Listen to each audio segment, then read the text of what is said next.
Selanjutnya, bab 10, bagaimana menemukan dan mengoreksi penyebab kebiasaan buruk Anda.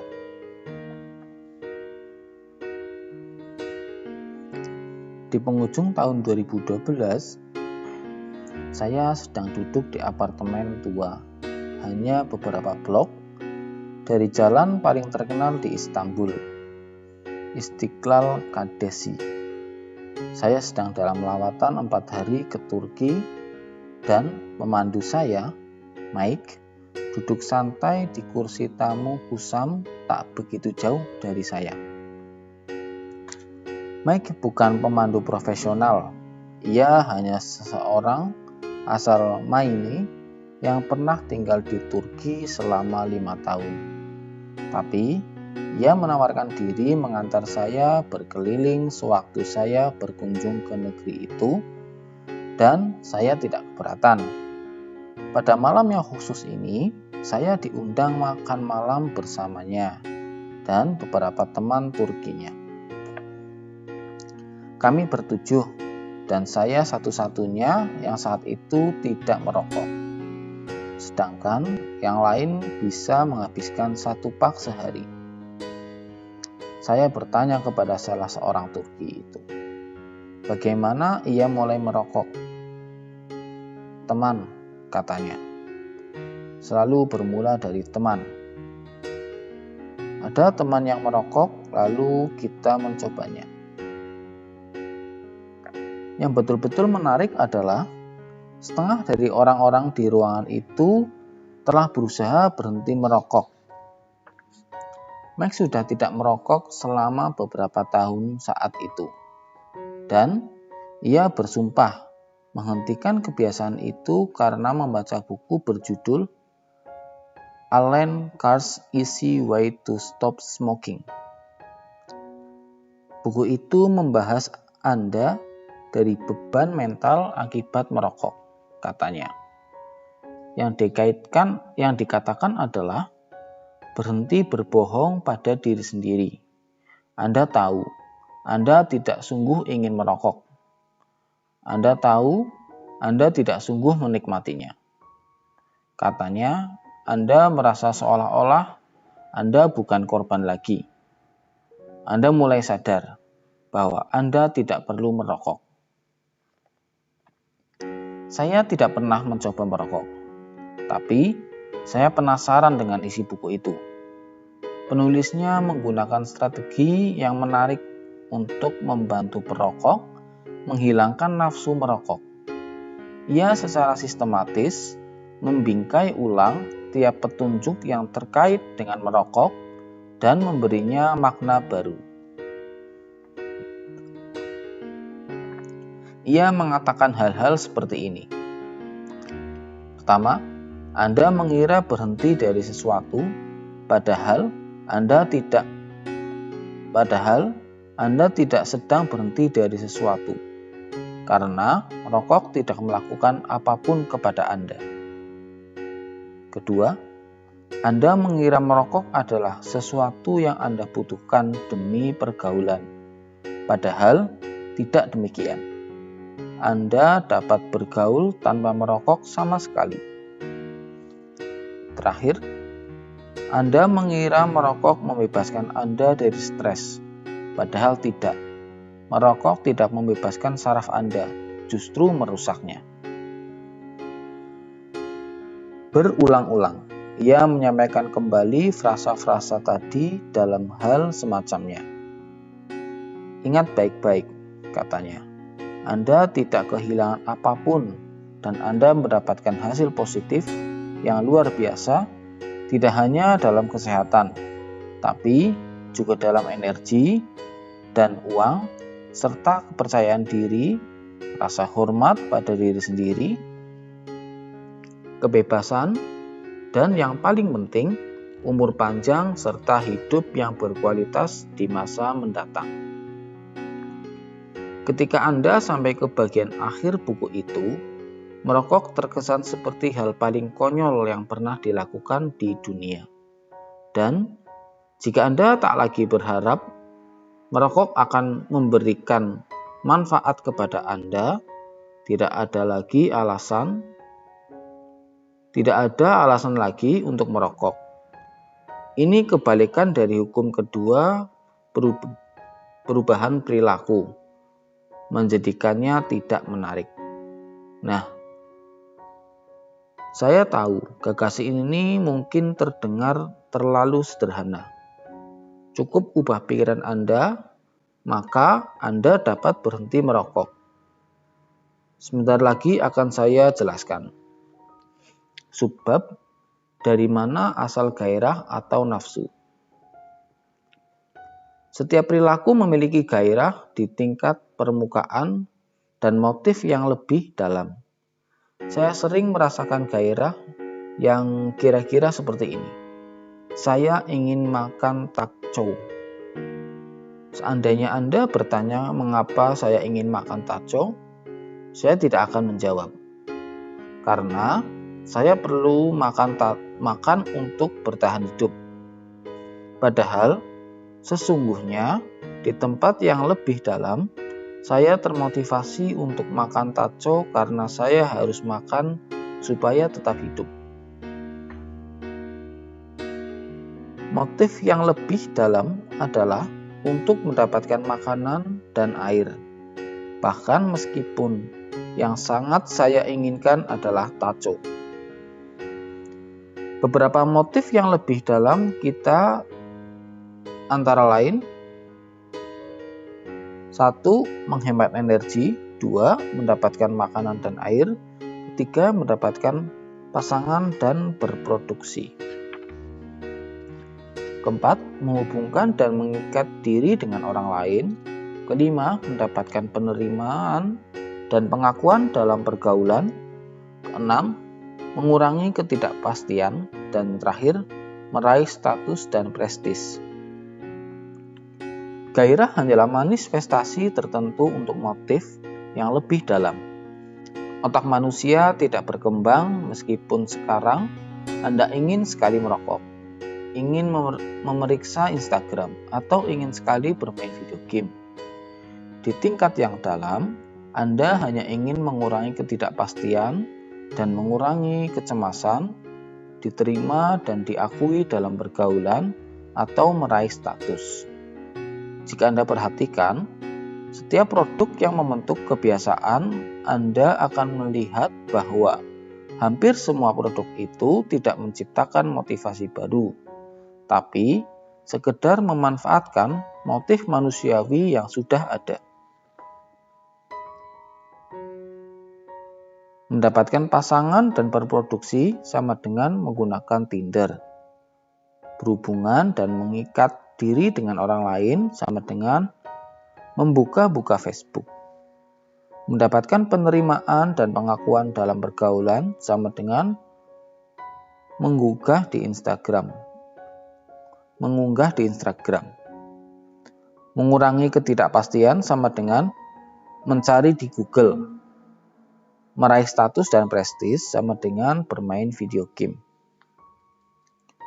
Kebiasaan Anda di zaman modern adalah solusi untuk hasrat dari masa lalu. Versi baru kesalahan moral lama.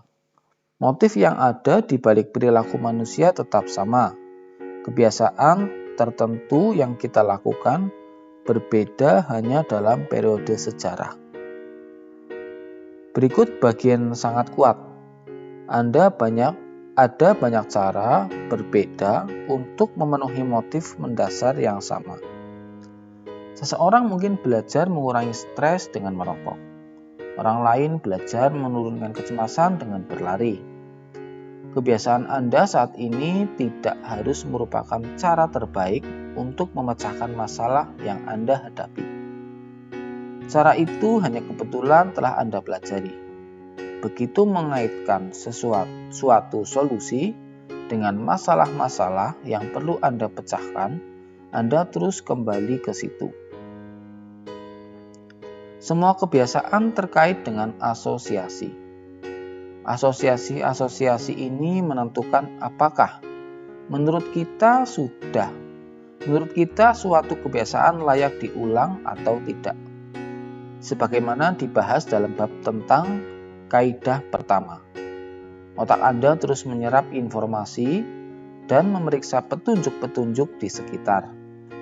Setiap kali Anda menemukan petunjuk, otak Anda menjalankan simulasi dan membuat prediksi tentang apa yang dilakukan pada kesempatan berikutnya. Petunjuk: Anda melihat kompor sedang panas. Prediksi: kalau menyentuhnya, aku akan terbakar.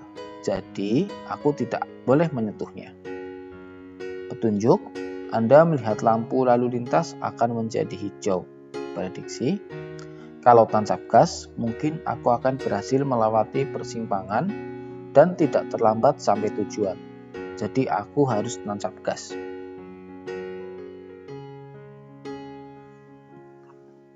Anda melihat petunjuk, mengelompokkannya berdasarkan pengalaman masa lalu menentukan tanggapan yang paling sesuai.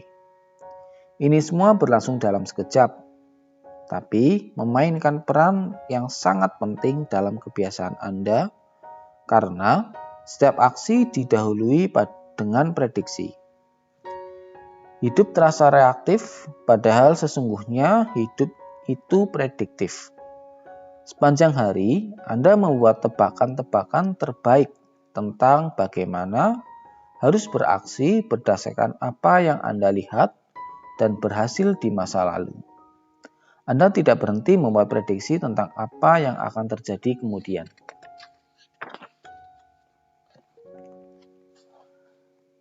Perilaku kita sangat bergantung pada prediksi. Dengan kata lain, perilaku kita sangat bergantung pada bagaimana kita menafsirkan peristiwa yang terjadi pada diri kita. Kita harus realistis.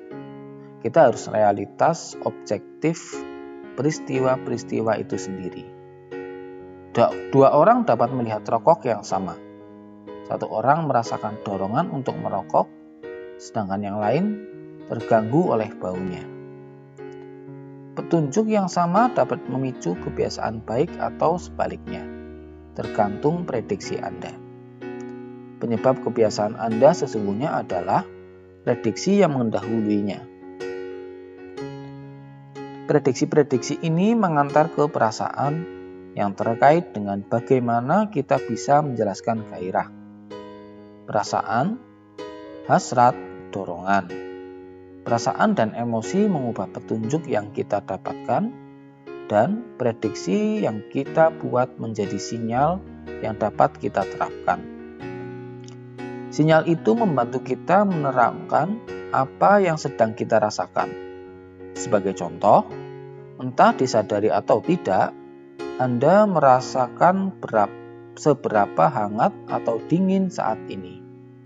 Jika temperatur turun 1 derajat, Anda barangkali tidak akan berbuat apa-apa.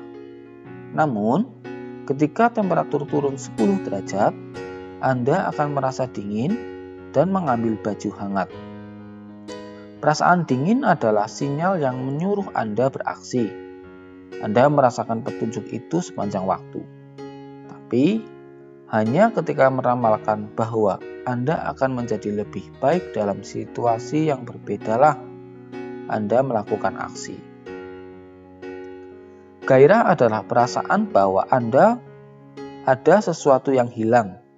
Gairah adalah hasrat untuk mengubah keadaan internal. Ketika temperatur turun, ada kesenjangan antara apa yang tubuh Anda sedang rasakan dan apa yang ingin Anda rasakan. Kesenjangan antara keadaan saat ini dan keadaan yang Anda inginkanlah yang memberi alasan untuk beraksi. Hasrat adalah perbedaan antara di mana Anda sekarang dan di mana Anda ingin berada pada masa mendatang. Bahkan, aksi yang paling kecil dipicu oleh motivasi untuk merasa berbeda daripada yang sedang Anda rasakan. Ketika Anda sedang ingin sekali makan, ingin sekali merokok, atau ingin sekali membuka media sosial, yang sesungguhnya Anda ingin bukanlah keripik kentang, rokok, atau sekumpulan like. Yang sesungguhnya Anda inginkan adalah merasa berbeda. Perasaan dan emosi memberitahu kita entah untuk bertahan pada keadaan saat ini atau melakukan perubahan. Perasaan dan emosi membantu kita memutuskan arah aksi yang paling baik. Pakar ilmu saraf menemukan bahwa ketika emosi dan perasaan menjadi lemah, kita sungguh kehilangan kemampuan untuk membuat keputusan. Kita tidak memiliki sinyal tentang apa yang harus dicari dan dihindari. Seperti kata ilmuwan saraf Antonio Damasio, emosionallah yang memungkinkan Anda menandai sesuatu sebagai baik, buruk, atau sama saja. Untuk ringkasnya, hasrat tertentu yang Anda rasakan dan kebiasaan yang Anda jalankan sesungguhnya merupakan upaya untuk memenuhi motif-motif dasar yang ada di baliknya. Setiap kali suatu kebiasaan berhasil memenuhi suatu motif, Anda mengembangkan gairah untuk mengerjakannya lagi. Sejalan dengan waktu, Anda belajar meramalkan bahwa membuka media sosial akan membantu Anda merasa disukai, atau bahwa menonton YouTube akan memungkinkan Anda melupakan rasa takut. Kebiasaan menjadi menarik ketika kita mengaitkannya dengan perasaan-perasaan positif, dan kita dapat menggunakan wawasan ini demi keuntungan kita, bukan sebaliknya. Subbab: cara memprogram ulang otak untuk menikmati kebiasaan sulit. Anda dapat menjadikan kebiasaan sulit lebih menarik jika berhasil mengaitkan kebiasaan itu dengan pengalaman positif. Terkadang, yang Anda perlukan hanya sedikit perubahan pola pikir. Sebagai contoh, kita seringkali berbicara tentang segala sesuatu yang harus kita kerjakan pada hari tertentu. Anda harus bangun pagi untuk bekerja. Anda harus berhasil memastikan satu penjualan lagi demi kelangsungan bisnis. Anda harus memasak makan malam untuk keluarga. Sekarang, bayangkan Anda hanya mengubah suatu kata. Anda bukan harus, melainkan Anda berkesempatan. Anda berkesempatan bangun pagi untuk bekerja. Anda berkesempatan memastikan satu penjualan lagi. Anda berkesempatan memasak untuk keluarga. Cukup dengan mengubah satu kata, Anda mengubah cara Anda memandang peristiwa-peristiwa yang sama. Anda berubah dari memandang perilaku-perilaku ini sebagai beban menjadi sebagai kesempatan.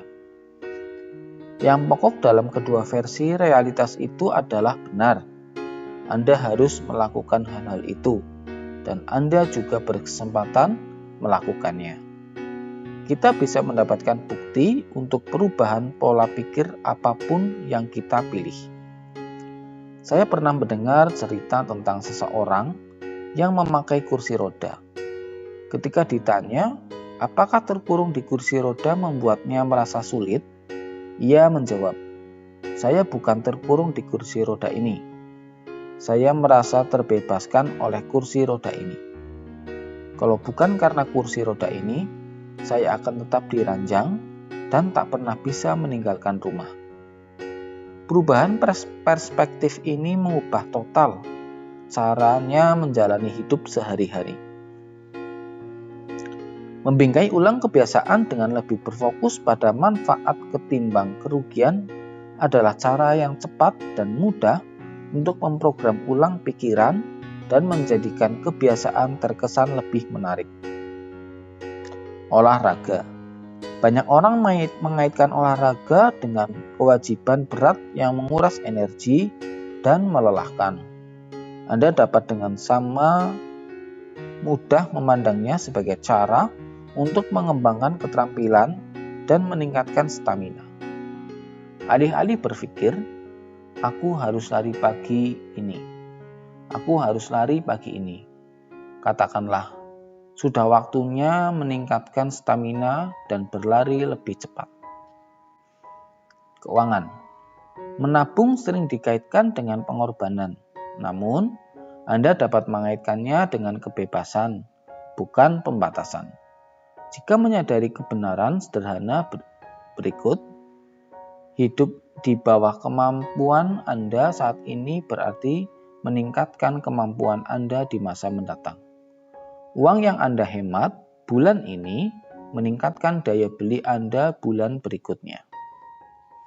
Meditasi. Siapapun yang pernah mencoba bermeditasi lebih dari 3 detik, tahu betapa kesal ketika secara tak terhindarkan gangguan berikutnya muncul dalam pikiran Anda. Anda dapat mengubah frustasi menjadi sukacita ketika sadar bahwa tiap interupsi memberi Anda peluang untuk berlatih mengatur nafas. Pengalih perhatian adalah hal yang baik karena Anda memerlukannya untuk berlatih meditasi. Ketegangan sebelum bertanding. Banyak orang merasa cemas sebelum membawakan presentasi besar atau bersaing dalam kompetisi penting.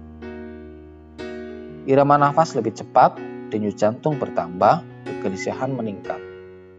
Kalau menafsirkan perasaan-perasaan ini secara negatif, kita akan merasa terancam dan semakin tegang. Kalau menafsirkan perasaan-perasaan ini secara positif, kita dapat memberikan reaksi dengan lancar dan cerdas. Anda dapat membingkai ulang, aku gugup menjadi aku bersemangat, dan mendapat tambahan adrenalin untuk membantu berkonsentrasi.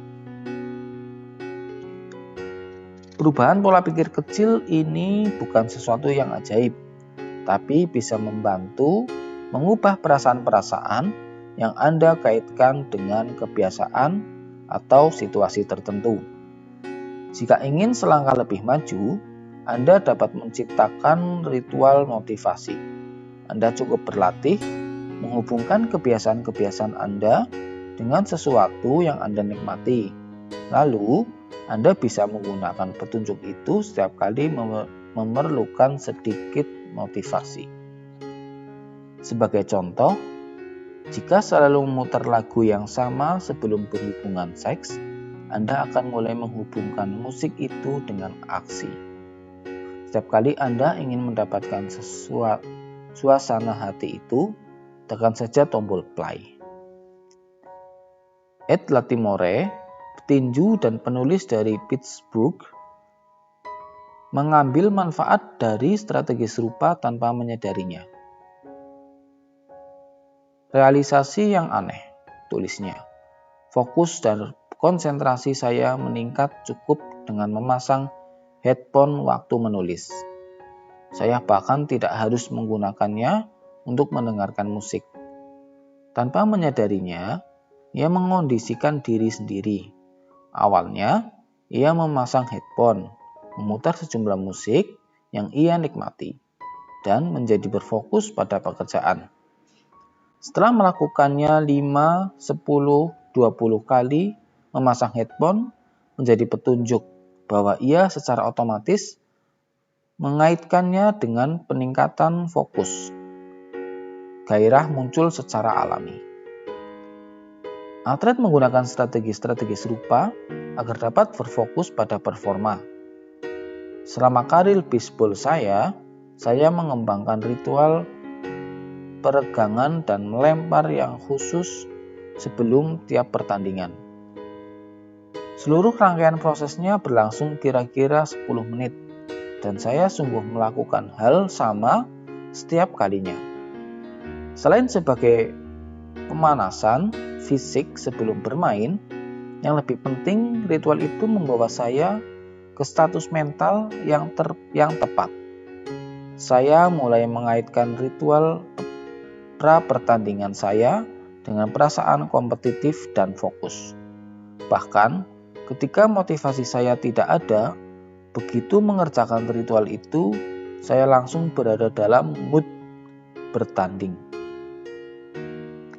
Anda dapat mengadaptasi strategi ini untuk hampir setiap tujuan. Misalkan, Anda ingin merasa lebih bahagia secara umum, carilah sesuatu yang membuat Anda sungguh-sungguh bahagia. Misalnya mandi, rendam, atau mengajak binatang peliharaan Anda bermain. Lalu, buat rutinitas singkat yang Anda lakukan setiap kali sebelum Anda melakukan hal yang Anda sukai. Mungkin menghela napas panjang dan tersenyum. 3 kali menarik nafas panjang, tersenyum. Mengelus-ngelus binatang peliharaan, ulangi. Akhirnya, Anda akan mulai mengaitkan rutinitas menghela napas dan tersenyum dengan suasana hati yang baik. Rutinitas itu menjadi petunjuk yang bermakna merasa bahagia. Begitu menjadi mapan, Anda dapat menerapkan kapan saja Anda perlu mengubah kondisi emosi. Stres saat bekerja, tarik nafas panjang 3 kali lalu tersenyum. Kecewa dengan hidup, tarik nafas panjang 3 kali dan tersenyum. Setelah terbangun menjadi kebiasaan, petunjuk itu dapat membangkitkan gairah, bahkan meskipun hampir tidak ada kaitannya dengan situasi asli. Kunci dalam menemukan dan mengoreksi penyebab kebiasaan-kebiasaan buruk Anda adalah membingkai ulang asosiasi yang Anda miliki tentang kebiasaan-kebiasaan itu. Memang tidak mudah, tapi jika dapat memprogram ulang prediksi-prediksi Anda dapat mengubah kebiasaan yang sulit menjadi kebiasaan yang menarik. Ringkasan bab pertama, kebalikan hukum kedua perubahan perilaku adalah menjadikannya tidak menarik. Kedua, ringkasan kedua, setiap perilaku memiliki gairah, tingkat permukaan, dan motif dasar yang lebih dalam. Ringkasan bab ketiga, kebiasaan Anda sama seperti solusi dunia modern untuk hasrat-hasrat purba. Ringkasan keempat, penyebab kebiasaan-kebiasaan Anda sesungguhnya adalah prediksi yang mendahului kebiasaan itu. Prediksi mengantar ke perasaan. Ringkasan kelima, berfokuslah pada manfaat dari menghindari kebiasaan buruk untuk menjadikannya terkesan tidak menarik. Ringkasan bab terakhir, kebiasaan menjadi menarik ketika kita mengaitkannya dengan perasaan positif dan tidak menarik ketika kita mengaitkannya dengan perasaan negatif. Ciptakan ritual motivasi dan melakukan sesuatu yang Anda nikmati sesaat sebelum kebiasaan yang sulit.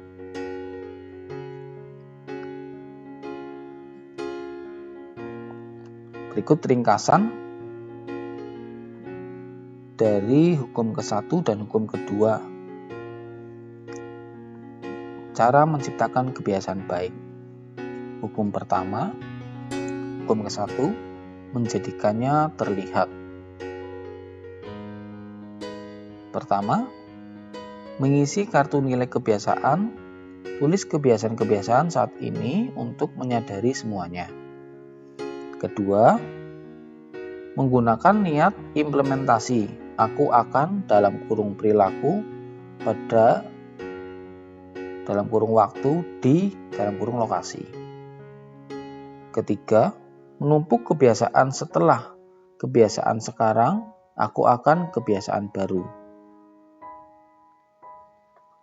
Keempat, dari hukum ke-1, merancang lingkungan menjadi petunjuk kebiasaan baik terlihat. Hukum kedua, menjadikannya menarik. Pertama, menggunakan paket godaan. Pasangkan aksi yang ingin dilakukan dengan aksi yang perlu dilakukan. Kedua, bergabung dengan kultur tempat perilaku yang Anda inginkan dianggap perilaku normal. Ketiga, menciptakan ritual motivasi, lakukan sesuatu yang Anda nikmati sesaat sebelum kebiasaan yang sulit. Hukum ketiga, menjadikannya mudah. Hukum keempat, menjadikannya memuaskan. Ringkasan cara menghentikan kebiasaan buruk. Kebalikan hukum pertama. Menjadikannya tak terlihat. Pertama, mengurangi paparan, hilangkan petunjuk-petunjuk kebiasaan buruk dari lingkungan. Kebalikan hukum kedua, menjadikannya tidak menarik. Membingkai ulang pola pikir, berfokus pada manfaat daripada menghindari kebiasaan buruk. Kebalikan hukum ketiga, menjadikannya sulit. Kebalikan hukum keempat, menjadikannya mengecewakan.